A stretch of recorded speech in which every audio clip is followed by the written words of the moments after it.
Hello and welcome to this Personnel Today webinar brought to you in association with Questback. I'm Rob Moss, editor of Personnel Today, and today we're looking at employee attraction, onboarding and retention. Three big topics in their own right, of course, but today we're focusing on how an integrated approach can help HR better understand the journey that employees take through their organisations, attracting them in the first place, keeping them happy as they ramp up their involvement, and ultimately making sure that the best people stay. I'm delighted to be joined by two people with plenty to share on this topic, Questback's Nicola Matson and Luke Talbot. Nicola joined Questback in early 2017 and is responsible for ensuring that its business value is clearly and consistently articulated. She's nearly 20 years experience in HR software and solutions, having worked previously for companies such as IBM and Connexa. Luke Talbot joined Questback in 2014 and is now responsible for product marketing of its enterprise products worldwide. He focuses on connecting Questback's products with the needs of the market, and he has more than 14 years experience in software and solutions, working previously for Azure and Core Media. Before we begin, I will briefly outline the format. Nicola and Luke will present together shortly. They'll save most questions up for the end unless there's anything particularly pressing. You can submit your questions at any time using the chat pane on the left-hand side of your screen. We expect to finish up after about 30 or 40 minutes, depending on the number of questions at the end, so slightly shorter than we advertised. An on-demand version of the webinar will be available in the next day or two, along with the slides, the PowerPoint slides, and a transcript. Okay, let's kick off. Enough from me. I'll hand over to Nicola and Luke. Welcome both. Thank you. Thank you very much, Rob. Great to be here. So let's start this off. So we're going to talk today about how to improve employee attraction, onboarding and retention. So why, as Rob said a moment ago, why you need to take an integrated approach to your employee journey. We're going to do that by looking at two things. Firstly, some of today's talent recruitment, productivity and retention challenges. So what is the situation out there for businesses in 2017, and then maybe show some of the benefits of listening across the employee journey. So how might you tackle some of those challenges nowadays? To start with, just a little bit about, I guess, the war for talent. So I think we've heard a lot of talk about the war for talent. We mostly hear about it from the perspective of employers, and I think it can certainly feel that way. Anyone who's been recruiting new candidates recently will certainly have felt the difficulty in finding and attracting the right people. It can often feel like it's you against your competitors to try to attract the top talent and get them working for you and staying as long as possible so they can be productive. And that's pretty much been the status now for, or how it's been perceived, this war for talent. We've seen a lot written about it over the last couple of decades. Yeah, and I do think, though, that historically we've been a little bit too employer-centric. So I started in recruitment about 19 years ago, and back then we were still talking about this war for talent, competing for top talent, but we took a very much an employer view of this, so assessing whether or not we felt as an organisation a person would be the right fit to the culture, whether they had the right skills and experience. But that's really only one side of the picture, and I don't think we can afford to be as complacent in our competition for the talent now, because we're competing in an ever-decreasing talent pool. We actually now have a talent shortage. So we need to understand how those top talent are thinking and feeling about us as an organisation, not just how we're feeling about them as a potential candidate or employee. Yeah, and it's very interesting. So what we're basically saying is, this leads us to this other statement that you may have heard a lot, which is that the war for talent is over. The talent is won, and the talent has won, and whether or not that's an oversimplification, I think it comes from the fact that for new employees entering the market, and even existing employees now starting to move around a bit more, actually what we see is that experiences are very, very important. A lot of employees are building up a portfolio of experiences and skills. They don't believe in a job for life anymore, or even if they'd like to, that's no longer the present situation. So that job for life no longer exists. So actually what we're starting to see emerge is that it's more about meaningful work and a portfolio of experiences. This also maybe ties into some other concepts such as the gig economy and people taking on many jobs actually outside of just a single job. So they might actually, in the evenings do something else which also earns money, which for them is equally important as the 9 to 5 that they do. So tackling that as a challenge is going to be quite important for companies. Yeah, and I think we can see that manifest itself in the mobility of employees these days. So people don't, as you say, stay in a job for life, or even if they stay within one organisation, often they're moving between roles to make sure that they continue to grow that breadth of skills and experience. But also what we're starting to see is entire job families actually disappear. So with the advent of AI and bots, particularly at the moment in industries like manufacturing and transport, but I think we'll see the impact of that in lots of different organisations. Whole job families are disappearing, and also lots of new jobs are starting to appear. So I remember a few years ago, job titles like digital marketing manager seemed quite cutting edge and new. That's now very commonplace. I've actually spoken to a number of organisations over the last 12 to 18 months that have started to have roles like people analytics within HR. So new jobs appearing, new skills required to fill those vacancies. Yeah, so it's interesting. We see this lots of people moving around, more backfilling. I guess now as people get more experience and they get more used to moving around, actually, you can't rely on people being there forever as you used to be able to. So this does paint a little bit of a picture of the employees being a lot more in control of it, being more of a buyer's market. Yeah, and I think actually just going back to that low barriers to switching, if you think about how people find jobs now, again, that's changed dramatically over the last 5-10 years. Gone are the days, show my age now, of going through a newspaper and highlighting jobs that you're looking for. Everybody knows the impact that social media has had on making jobs visible to us, but also just the way that we network with people. People now change their status on LinkedIn to say they're available, and people approach them directly rather than the other way around. And I've actually got a good friend at the moment who approached an organisation directly because he saw that they were starting to move into the EMEA market to see if they potentially had a vacancy. He's now in a recruitment cycle for a job that's never been advertised anywhere. So it is becoming much easier for us to find out about new opportunities and therefore to move between organisations. Yeah. About to say, as you said, you used to look in a newspaper. News what? Anyway, moving on. That's enough of me pretending I'm a millennial. Right. Okay. So it's probably a good idea then to shift a little bit from the employee's view, which we can see has changed dramatically over the last decade or so, and actually move back towards the employer's point of view. So the people from whose point of view it was a war for talent.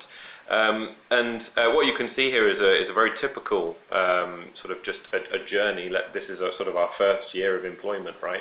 So we've got recruitment, onboarding, and then the exit from an organisation. So we're going to imagine that people we're looking at that first year.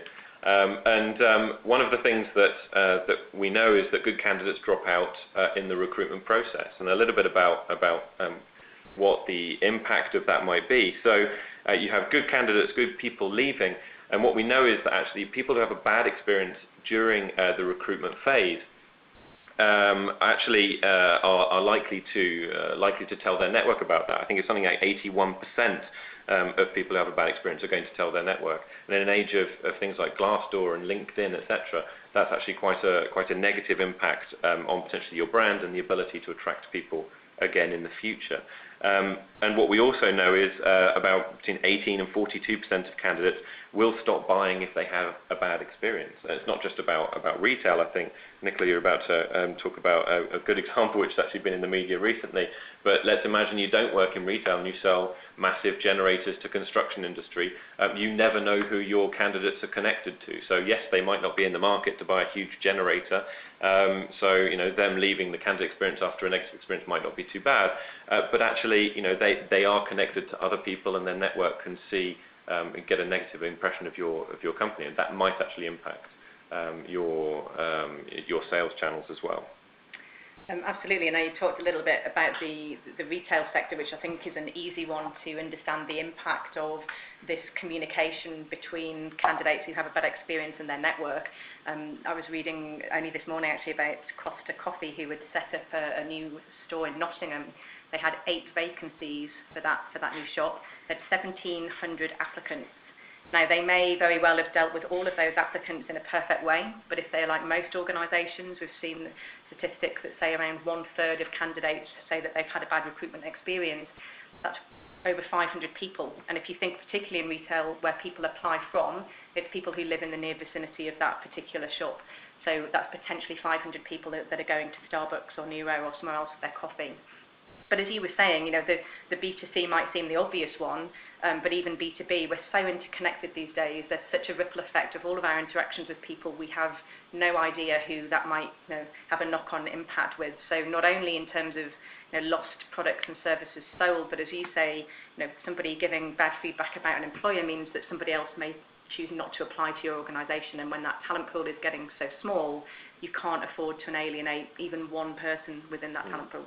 Yeah, absolutely. So actually the experience that people have during the recruitment phase, even if they're not going to eventually work for you, there are lots of things that can actually influence a candidate's decision to drop out from the process. It might be something that's happening during the process, or it might simply be, you know, them fact-checking your organisation, going to Glassdoor, going to LinkedIn, finding out a little bit more, seeing what people say, or just checking with their friends. I mean, the example of Costa Coffee is a brilliant one, actually. It's not just an impact on people buying coffee from you, which is huge as well, but it's on people actually finding out they want to work for you when you next decide to recruit people. So that then, let's imagine, you know, you do hire people, fantastic, you've got them working for your organisation. One of the downsides as well is that if they do have a bad start, so if any of the experience during onboarding or even carrying through from recruitment is poor, then you're actually going to get less discretionary effort from your new hires if they have a bad start. So what we do know is that, you know, if you look at a typical white-collar job, you'll probably get about 50% productive after about 6 months. You might get 75 to 100% productive after maybe 9 months to a year. So anything that you're doing to elongate that or to get less productivity from people during that time has a direct impact on your bottom line. And I find this whole sort of time to productivity and discretionary effort really interesting. And if people are listening and thinking that 50% productive after 6 months seems wrong for your industry or your vertical, I don't even really think we need to get too hung up on the statistic, but it's about the impact that we can make by addressing that. So, I mean, I joked with Luke when I saw the statistics, I've been in my job 5 months, so apparently I'm still less than 50% productive at the moment.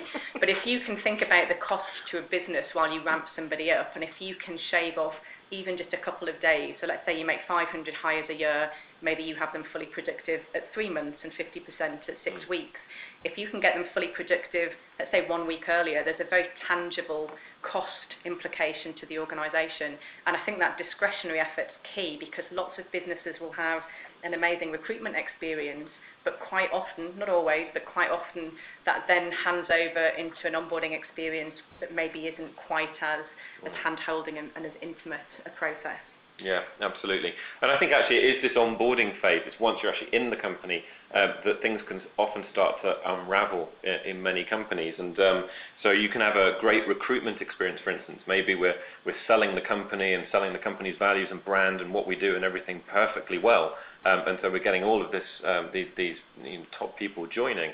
And then when they actually get there, the reality when they hit the ground is somewhat different. And I think that can have a massive impact on the kind of discretionary effort they're willing to provide, or even just their willingness to stay, which we're going to get onto in a moment. But this really is, the onboarding experience really does have to match what we've sold during the recruitment phase.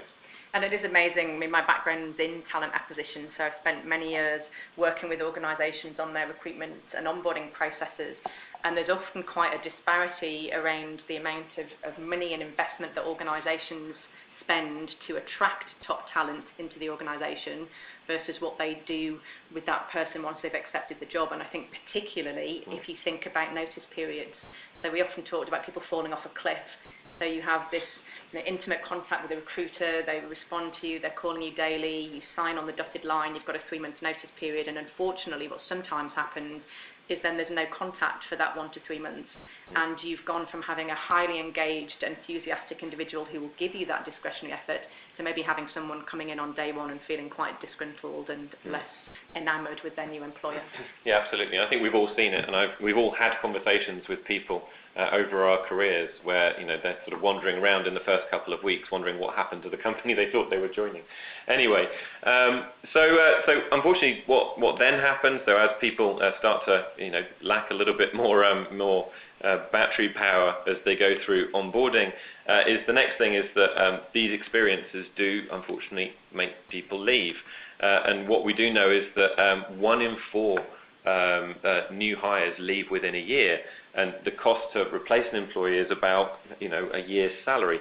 So actually, there's another statistic which I haven't got on the slide here, but there is also some recent research from CEB which suggests that 1 in 5 hires are regretted. So actually, you've made a hiring mistake on 1 in 5 new people.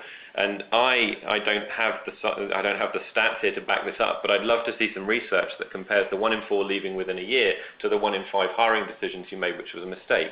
And let's face it, if you go back to the previous slide and think about these employees who have great experiences and a lot of ability and low barriers to switching, it's probably the really good employees who have options. And when they see that when they join a company isn't quite what they expected, they're probably the ones who are most likely to keep their contacts in their back pocket, go back out there, find something else and get a new job quickly. So in the Venn diagram of your 1 in 4 leaving within a year and 1 in 5 being a mistake, I don't know, I'm willing to put a little bit of money on there not being too much of an overlap, and you're actually left with the 1 in 5 that you made a hiring decision mistake on. So actually this could have a huge impact on your organisation. People didn't even get productive, so you recruited people, it took a lot of effort just keeping the good candidates in there and getting them to join. They joined, then they weren't even productive. So let's face it, you're not productive in the first 3 months of a job typically, and then they left. So a huge impact on the bottom line. Okay, so actually, Rob, I think we're going to go to a poll now. We are indeed. Thank you, Luke. Okay, so the question's on the screen. It's an easy one. What is your year 1 attrition rate? So if you click on the radio buttons to the left of each option, there's 0 to 15%, 16 to 30%, 31 to 50, over 50, or I don't know. But if you don't know, then maybe have a guess. Okay, I can see that everyone's starting to vote now, so that's very useful. Why people are voting, this sometimes is a challenging one because I think often businesses know their overall attrition rate. Yeah. They don't necessarily record the year 1 stats separately. Yeah. So I mean, what would be great here is if it falls somewhere in the 1 in 4, right? Mm-hmm. So if we get anywhere near 25%, I'm not going to pretend I can see the results as they come in. But yeah, if it falls anywhere between there, but I would suspect we're going to get quite a high number of don't knows, right? There's about 20% don't knows. Okay, if you haven't voted yet, please do so, and I'll close the poll. And there we are. Hopefully everyone can see that. So in the first bracket, we've got about more than half people saying it's somewhere between 0 and 30%.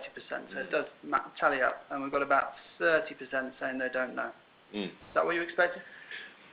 I think that the roughly 15% over 30% is quite interesting. I mean, for those particular organisations, obviously we don't know what verticals those are in, but that's a huge cost to the business to lose potentially half the people that you hire within the first year of their employment. Exactly, and I think maybe, and let's not forget that some people you're going to want to lose during that first year. Not everybody is a hiring ace. So sometimes you do make those mistakes, and that's why people have probation periods during their first year, right? So some of this will be a mistake, but I'd be astounded if all 50% for those people who have over 50%, if all 50% are hiring mistakes. I actually had an interesting example last week about a bank that had a graduate employment program, and they lost 80% of their graduate intake within the first 6 months, and didn't know why that was. Yeah. Because they weren't asking those questions. Interesting. Yeah, and that'll follow on to I think another poll which we'll do later on actually. Yeah. Okay. So let's move on to the rest of it. So actually, what we see, so how are you going to tackle this? What we actually see is that organisations are starting to focus on a journey-based approach. So not just specific touch points And there are some very, very strong reasons for this, which we're going to go into in a moment. But basically, the world of just tracking individual touch points tends to be, I think, one of the most common is just the exit interview and stuff like that. That is starting to disappear, and we're starting to see this journey-based approach to asking employees what's going on, and candidates as well. And I think companies do actually face challenges in delivering this full end-to-end experience. So it seems like pretty basic stuff, but actually it's not that simple. Yeah, and I think there are quite a few reasons that there are process, people, and technology barriers to being able to track that full end-to-end experience. The first one that you can see on the slide here is that often that experiential data, even if it is captured, is very much captured in silos. And often the people reason for that is that different people own those parts of the processes. So you'll meet someone who's in charge or responsible for talent acquisition. You might have someone else who's responsible for onboarding or L&D. So if those individuals aren't aligned within the organisation, that creates a challenge. But also, at least historically, we've seen technology hurdles to overcome, particularly in the larger enterprises, and up until relatively recently, actually, lots of businesses took a best-of-breed approach to their technology. So not only were there different process owners, but they might have one solution for applicant tracking, one for onboarding, one for core HR management software. So being able to aggregate all of that data across the different systems to actually track that full journey and get the benefits of all the trend analysis has proven quite difficult in the past. And if we think about actually, so one of the reasons why you should start looking at it like a journey and why these challenges are worth overcoming, because it can seem like, okay, this is, does it really matter that we're collecting all this data separately and different people own the different KPIs and all this sort of thing? Well, actually, it really does, because if you think about, the world of consumer experiences, where a lot of this journey-based thinking comes from. We'll come onto that in a moment. Actually, perceptions and decisions aren't just made up of one single thing that happens to you, and it's unlikely that you'll switch provider because of one bad coffee or one bad flight, or in the world of jobs, it's unlikely you'll just have one bad meeting or bad experience and decide to pack it all in and leave. And that is certainly on the extreme side of things. But you tend to find that things are built up out of multiple events that then lead to a single moment of truth, which is basically the straw that breaks the donkey's back, or whatever the expression is. And so you get these experiences build up over time. And I think that's probably the most important point on this slide, or maybe even in the whole presentation for the people listening to think about, because there may very well be people on the call thinking, I don't know, that I'm responsible for onboarding, and we have a great systematic onboarding program. We take feedback at the end of that onboarding so we know whether we're delivering a good process or not. But as you say, those perceptions don't just start at the beginning of onboarding, and what you don't have visibility is, are there any other experiences or interactions that are happening to that person before they come into your onboarding process that are impacting your scores. So maybe you're getting a bad score because of something that happened within recruitment, and you never get that visibility unless you track that full end-to-end journey. So I think that's really the crucial point as to why it's important to do end-to-end journey tracking and not just individual touch points. Exactly, and if we look at basically the world of a contact center, for instance, as an example, because they've been using journey experience tracking for many, many years now, it would be completely insane to say, customers who leave us, let's focus on that last call they made to the contact center or the last letter that we sent them. Of course, they wouldn't do that. They would look at the entire experience and work out exactly what went wrong.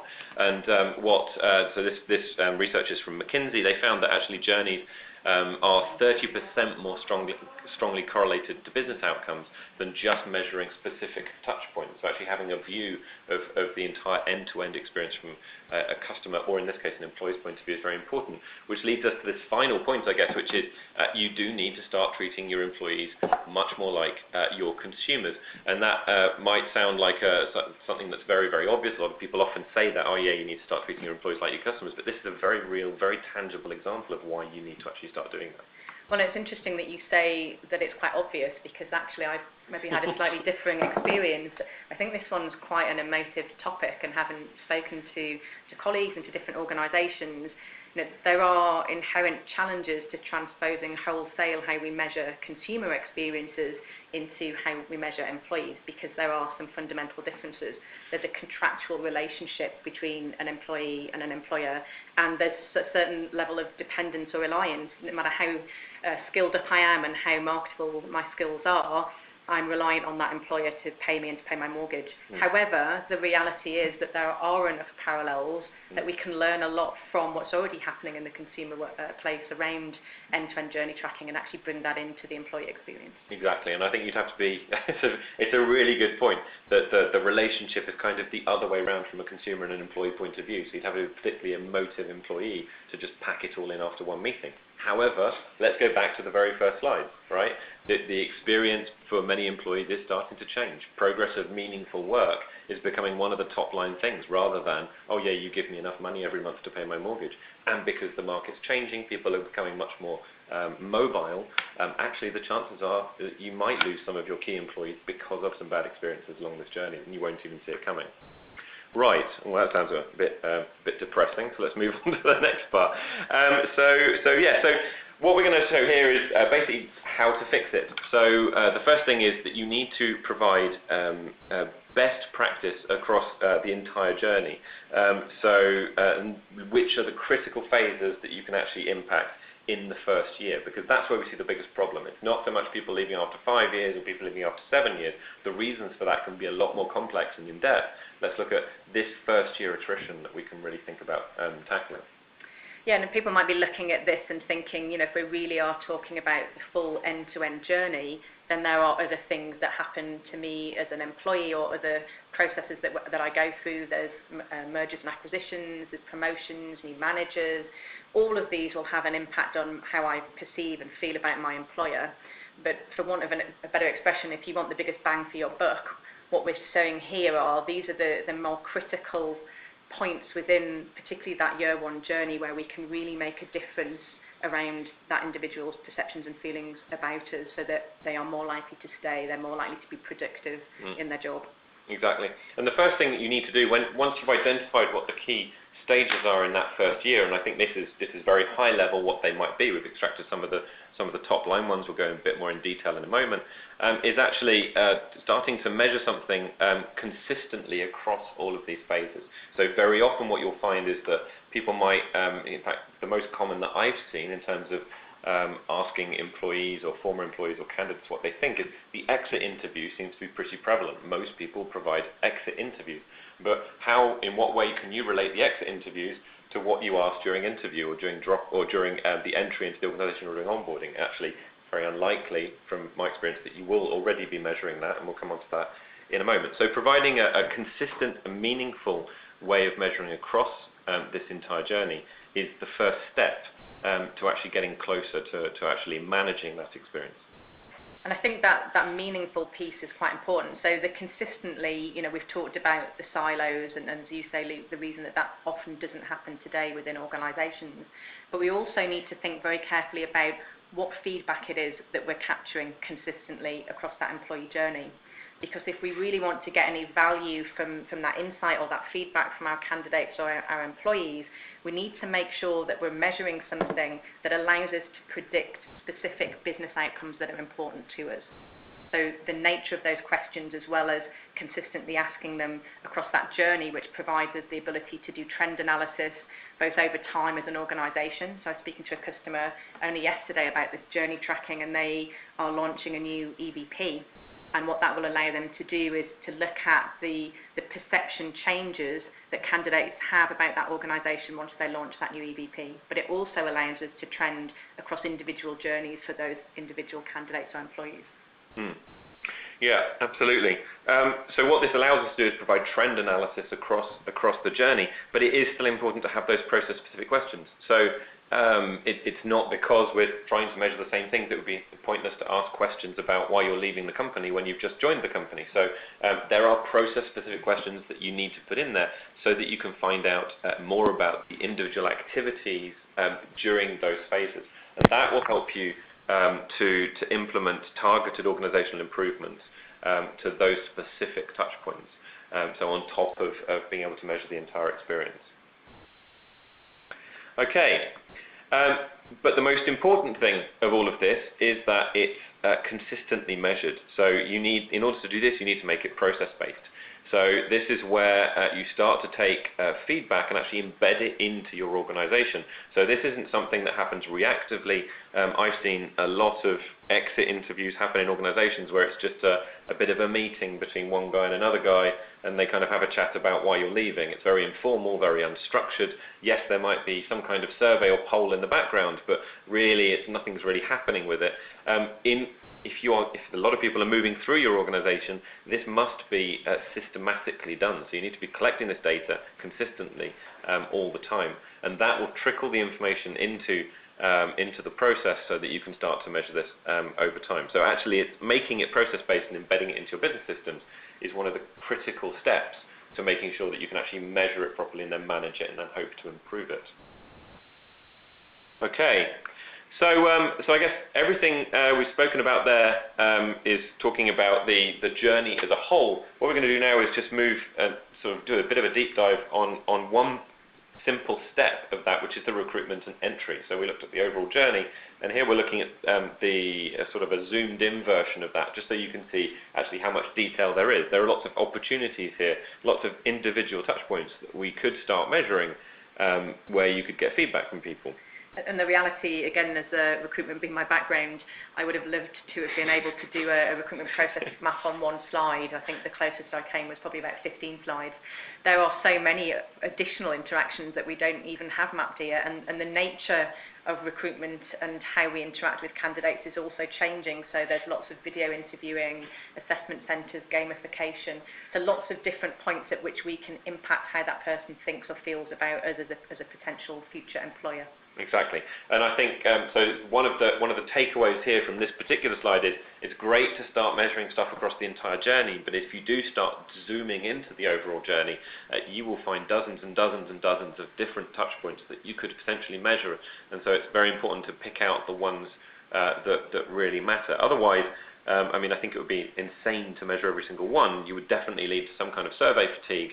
People would maybe respond to the first couple, but then never respond to the rest, or just think, what kind of a company am I potentially joining that they're asking me for feedback every 5 minutes? So, yeah. And it's funny that we have conversations quite a lot, particularly obviously in our industry with what we do for a living around survey fatigue. However, what I found quite staggering was a recent statistic from TMP that showed that only 11% of organisations capture any feedback throughout the recruitment and traction stage of that journey. Yeah, which is actually a beautiful segue, like as if we planned it, into the next poll question. Thanks, Lou. Okay, so does your organisation capture feedback from candidates during the recruitment process? Let's see what numbers we get on this one. I think I'm going to go out on a limb here and say that it's going to be fairly one-sided. Nicola?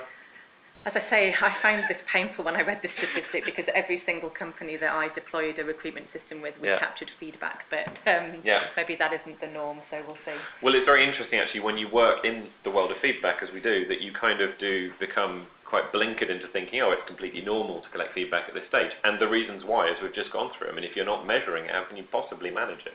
So, okay, it looks like everybody has voted who's going to vote, so thank you for your feedback. Here are the results. Yeah, okay. Well, that's slightly better than TNT there with 24%, but still pretty low. And I think, there's lots of obvious reasons why you should be capturing feedback from candidates, but one real gold mine of information comes from people who elect to withdraw from that recruitment process. You may think you have an amazing brand and EVP, and actually, you might find that maybe the perception in the marketplace isn't what you thought.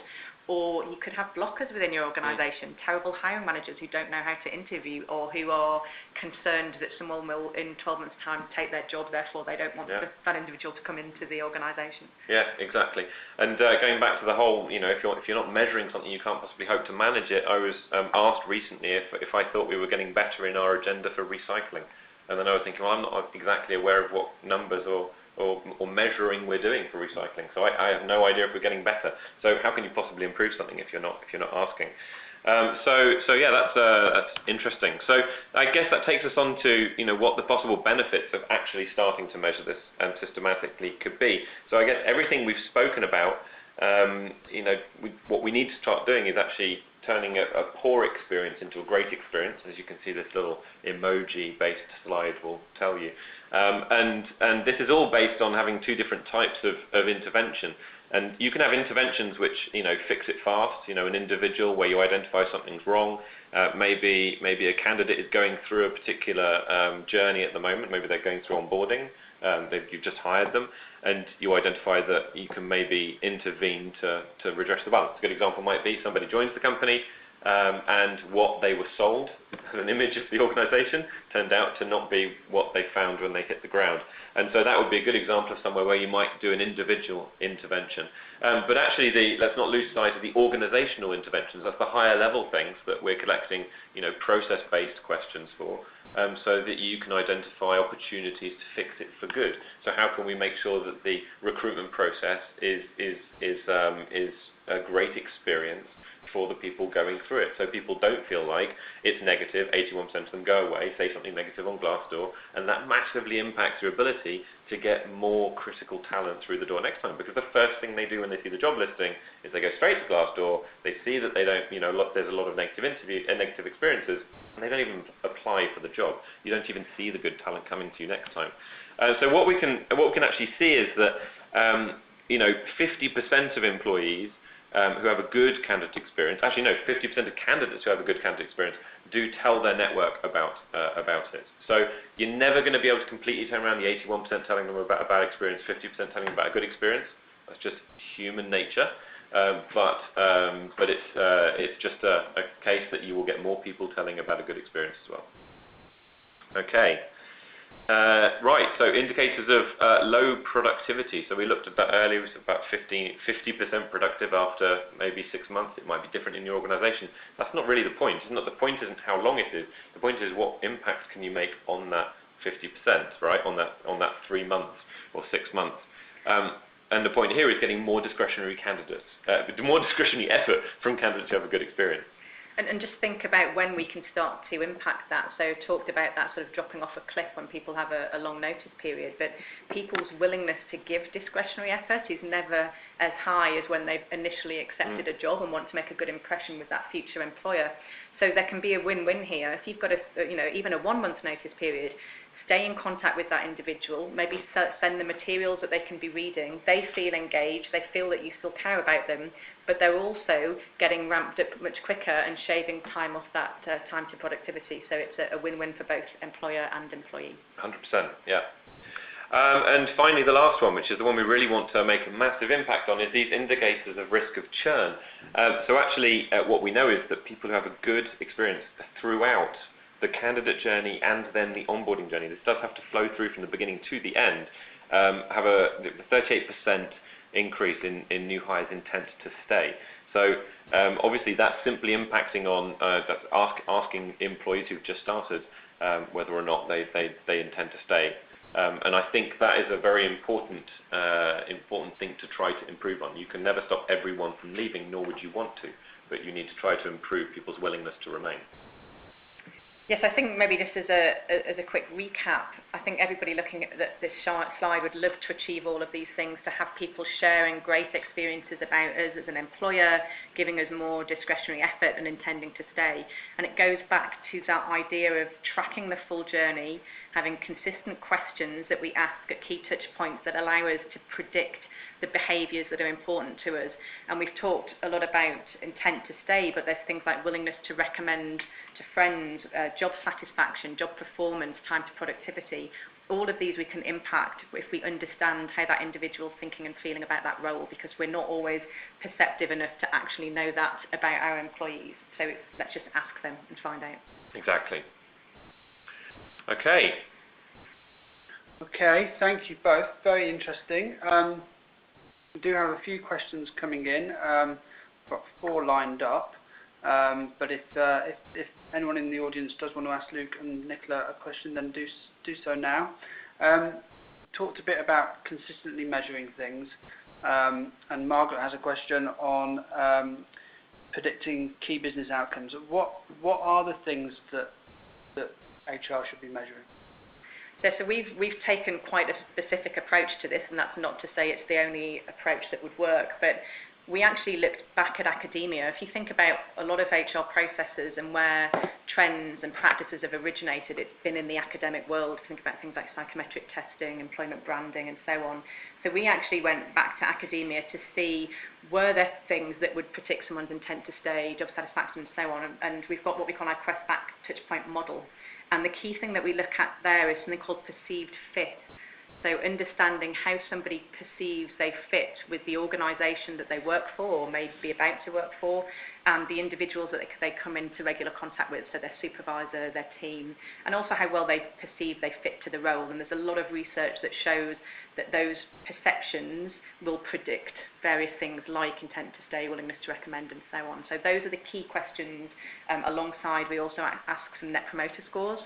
So it's very interesting to know whether somebody will recommend your organisation's products and services versus them as an employer. And there's some great examples of this where sometimes you can see that somebody's reason for joining an organisation or maybe not the best reason. So somebody wants to come and work for IKEA because they love their furniture. However, they didn't really realise it would involve working in a coal warehouse and driving a forklift truck. So if there's a disparity between those two net promoter scores, it can give us an indicator of whether they're really applying for the right reason. Okay, perfect, thank you. Julia asked a question. You talk about asking someone during the interview process how they're feeling about the company and their manager. Do you really think they would answer those questions honestly? Surely it's in their interest to say, yeah, it's all great and they love the job. Yeah, I can definitely understand that. I think that's a very natural reaction. I think one thing that we need to be more aware of is actually that attitudes to work and organisations are actually starting to change. As we saw at the very beginning, people are looking for meaningful experiences. Along with that comes a level of trust and transparency that is seen as being more important in the sort of the hierarchy of needs of a new employee approaching an organisation. It might not be true of everybody, but certainly what we can see is that organisations are starting to, or employees are starting to value that much more highly. It's also in people's best interest to be honest, and I think over time people will start to see that as they respond to the service and they realise that actually the organisation has a feedback-driven culture, which is really important. We're not just asking for feedback nowadays, once a year or when you leave or something like that, but actually we're making a lot of business decisions based on feedback that the employees give, and that's the kind of culture we see emerging. So I think those things together mean that people are more likely now to give more open, honest, transparent answers than they used to. Another thing that's worth pointing out is when you do ask questions, there are good ways and bad ways of asking questions. So sometimes you can frame questions in a way that will make people really think hard about what they're saying. Actually, how is this going to be used? And other times you can just maybe frame it in a way which is, as it's intended. It's intended to show an emotional response. Okay, thank you. You talked about technology challenges. This is a question from Alice. You talked about technology challenges to measuring the full employee journey. We've just implemented Employee Central for all our HR processes. Presumably we can use them to capture feedback at the different touch points that you recommend. Absolutely. So lots of HR management systems, suite providers have the ability to capture or elicit feedback from employees or candidates, and I won't speak to this one individually. What we have found, however, and again a lot of my background working with these systems, is they're not designed as feedback solutions. So sometimes, yes, they have the ability to capture data, but the experience to that candidate or employee can be quite clunky, for want of a better word. Some of them just don't have the automation capability to embed it fully into the business process. So usually there are some restrictions that mean, could you potentially capture it? Yes. Often it's quite costly, it's custom work. But as I say, in terms of that end user experience and the ability to aggregate all of that data into a meaningful way that highlights indicators of risk are quite challenging. Okay. There's a question from Kashida. What are the healthy attrition rates for an SME company? Who's going to say it depends? I was about to say that. We both say it depends. Well, I mean, I think knowing which industry you operate in is very important. So if you're a contact centre, for instance, then a huge proportion of your employee base might be students, transitory workers, things like that. And so their healthy attrition rate could be 80% because you're quite happy to run at that, right? But then it depends on the level of skill, onboarding and time you invest in those people before they're entirely productive. So, I don't know, Nicola, do you have a different perspective? No, although just to expand on that one, we actually worked with a bank a couple of years ago, and they didn't call them contact centres, they were virtual bankers, but they had a very high attrition rate initially, but actually we did quite a lot of research around the different demographics of the individuals that worked for those virtual banking centres, and found that actually they changed their recruitment process to attract slightly older people who are actually more likely to see this as a career versus the fresh out of university, I'm working for 1 year to get some money so I can go travelling. So even what you might consider an acceptable attrition rate, often there are ways that you can combat that, and you shouldn't have to have that high return. Yeah. And I'd like to come back just very briefly to this Venn diagram that I alluded to, which at some point I'm going to have to do this research, but I think it's not so much the point of having attrition, right? Because we get a lot of customers telling us that, okay, well, we have attrition, that's not our problem. The thing is, you've got 1 in 4 new hires leave you, and they might be your top talent. 1 in 5 might be a hiring decision mistake. So how do you make sure that those are the same people? The people leaving you are the ones that you wanted to leave you, and not the ones that you really, really want to stay. And I think that's the thing. If you can start to measure, then you can hope to manage that. Okay, thank you. I think we've got time for one more. It comes from Amy. Do you think focus groups are better to gain touch points through the year than surveys? I guess one challenge with a focus group, but focus groups are always valuable and you can get a lot of insight, but they are point in time and not necessarily related to the part of the journey that that individual is going through at that time. So if you can have focus groups where you bring in all of your recent hires and talk about what that entry process looked like, then great. What's nice about embedding it into the business process is it is literally just in time feedback that you're capturing just as that person's had that experience, so you're more likely to get the responses that relate just to that part of the journey rather than that compounded impact of other things that have happened subsequent to that. Exactly, and just to add to that, a customer example, we had one customer who had very, very high attrition. It was actually in a contact centre, and the problem they faced is they did loads of feedback, but it was very much a scheduled thing. They might get people together, they might do an annual thing. And the problem is, people might have started, gone through onboarding and left by the time you next run those initiatives. So the problem is, the people you absolutely need to hear from are, by definition, almost excluded from the process that you're listening on. So yeah, focus groups if you did them every week maybe. But the good thing about doing it process-based is you're gathering it every single day. Perfect. Well, thank you both ever so much for your expertise on this topic. Unfortunately, that is all we have time for. As you log out, please do fill in our exit survey to provide some feedback. Today's webinar will be available on demand in the next day or so, along with the transcript and the slides. So do please share that with your colleagues if you wish to. There are no more webinars on Personnel Today until the autumn now, but there is an entire free archive, including a couple of others that Questback have done with us. That's at personneltoday.com/webinars. If you have Netflix, it's a bit like that, except there are more HR webinars and no box sets. Okay. Okay, it just leaves me to thank our guests, Luke Talbot and Nicola Matson from Questback. Thank you both. Thank you very much for having us. You've been listening to a Personnel Today webinar in association with Questback. Thanks for joining us and goodbye.